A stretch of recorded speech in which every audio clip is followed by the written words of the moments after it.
Hi weavers, నేను రచితన్ Shri Vaishnav fashions నుంచి. ఇవన్నీ రెడీమేడ్ బ్లౌజెస్ అండి, చాలా ఉన్నాయి.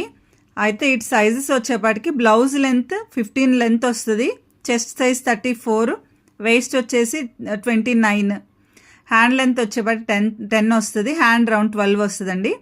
ఈ అడ్జస్టబుల్ 34 సైజ్ కాబట్టి మనం 32కి అడ్జస్ట్ చేయొచ్చు, కొంచెం లావు ఉన్న వాళ్ళైతే 36 వరకు అడ్జస్ట్ చేయొచ్చండి. ఈ బ్లౌజెస్ చాలా బడ్జెట్ ఫ్రెండ్లీ, మనకి వర్క్, స్టిచ్చింగ్, లైనింగ్ అన్నీ కలిపి 950 రూపీస్ పడుతుంది. ఈ బ్లౌజెస్ వచ్చేసి ప్లెయిన్ శారీస్ కాంట్రాస్ట్ బ్లౌజ్ లాగా కానీ, లేకపోతే మన దగ్గర ఉన్న ఆల్రెడీ ఉన్న శారీస్కి ఈ బ్లౌజెస్ పేరప్ చేసుకోవడానికి చాలా బడ్జెట్ ఫ్రెండ్లీగా ఉంటాయి. ఈ బ్లౌజెస్ ఏమైనా కావాలంటే ఒకసారి మీరు స్క్రీన్ షాట్ తీసిన వాట్సాప్ నెంబర్కి పంపి మీ సైజెస్ కూడా పెడితే మీకు సరిపోతాయా లేదా, అడ్జస్ట్ అవుద్దా లేదా అనేది చెక్ చేసి నేను పంపిస్తానండి. ఈ వీడియో కనుక మీకు నచ్చినట్టయితే please like, share and subscribe అండి. Thank you.